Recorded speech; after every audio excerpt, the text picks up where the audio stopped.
So this video is all about editing the audio part of your video clips. Now, it's a really vital part of the whole sort of video package, because people will tolerate poor pictures, but they won't tolerate poor audio.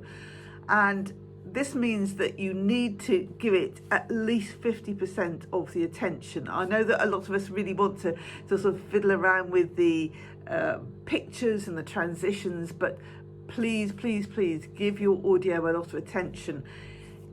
I make a lot of effort to take out the tics in my voice, because when I start talking, very often I make noises, and you may or you may not do that. It's really important to take these out, because if you're asking an audience to listen to you for a long time, if you keep making these tiny little noises, it'll start to become annoying. So I'm going to go over to the video now.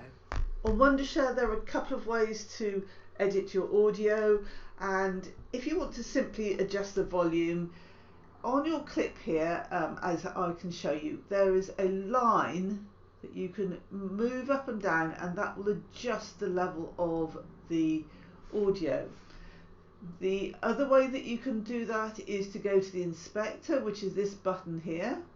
You click that and then you go to audio, and there are various things you can do. You can put a fade in, a fade out, change the pitch, do all sorts of things to it. You can also check your audio levels by playing. Lots of softwares allow you to do a split screen, but so what you need to be aware of here is that your audio shouldn't be going into the yellow or red. I'm just going to put the volume up so that you can see. Allow you to do a split screen, but sometimes it involves can you see it starting to peak there? So I think that you need to work out what works, make sure that your levels aren't too much. The other thing that you can do is to right click and detach audio, and this means that your audio is now on a separate track to your video, so you can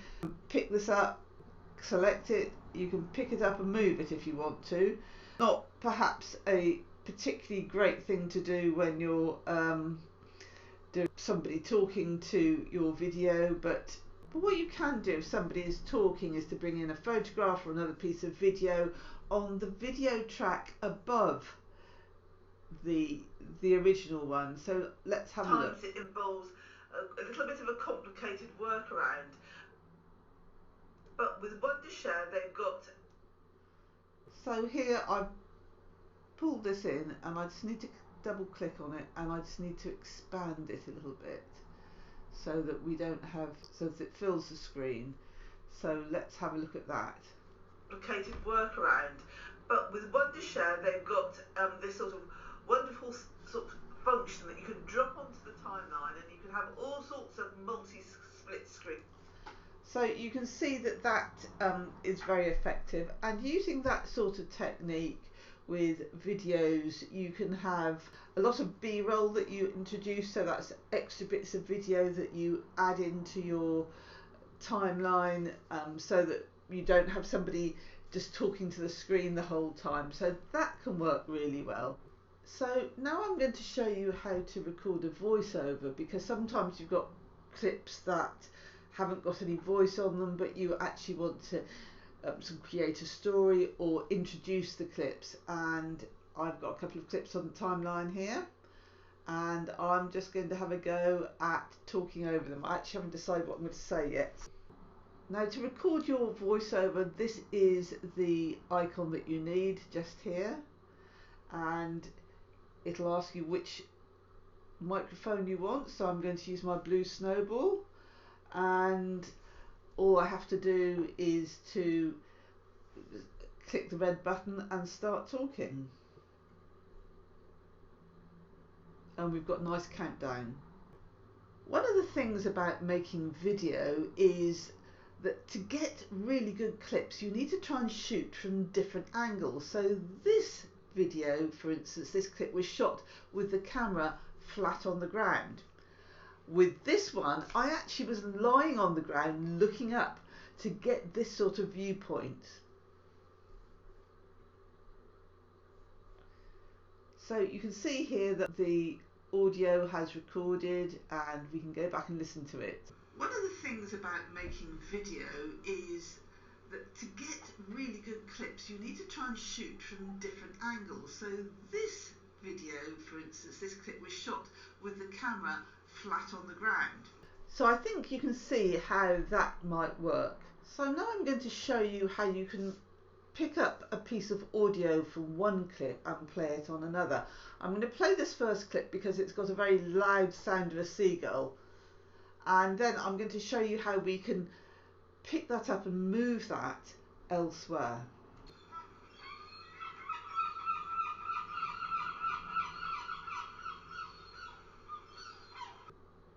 So maybe I would like to use this on this clip as well.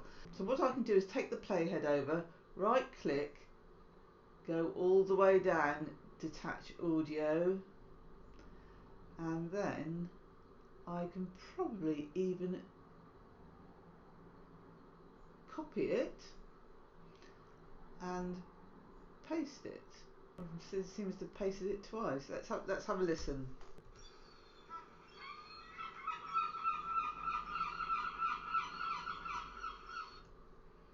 And we'll go on to this other one.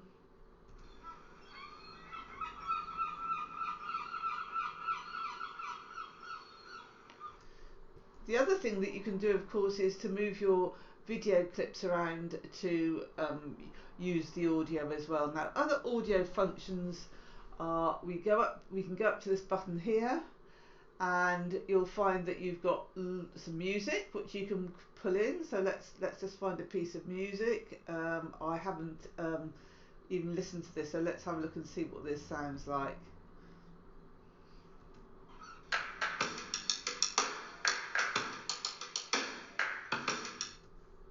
So there we are. Need to adjust the volume a little bit perhaps.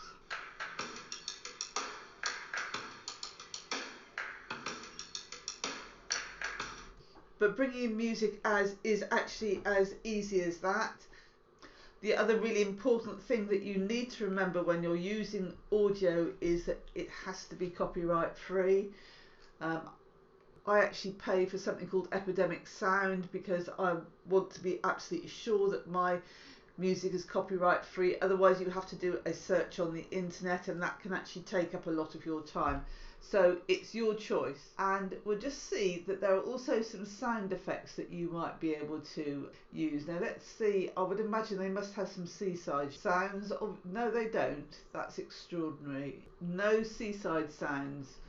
Well, I'm actually quite shocked about that. But you can see though that there are some sound effects there. So something like that might work for you, but some of those sounds might be appropriate. It may be that with Wondershare that they give you lots and lots of transitions and not a lot of sound effects because they actually want you to go off and buy extra sound effects. But I hope that that has sort of shown you the range of things that you can do with sound on Wondershare. And you know, if you've got any questions, you know, please just leave me a comment below.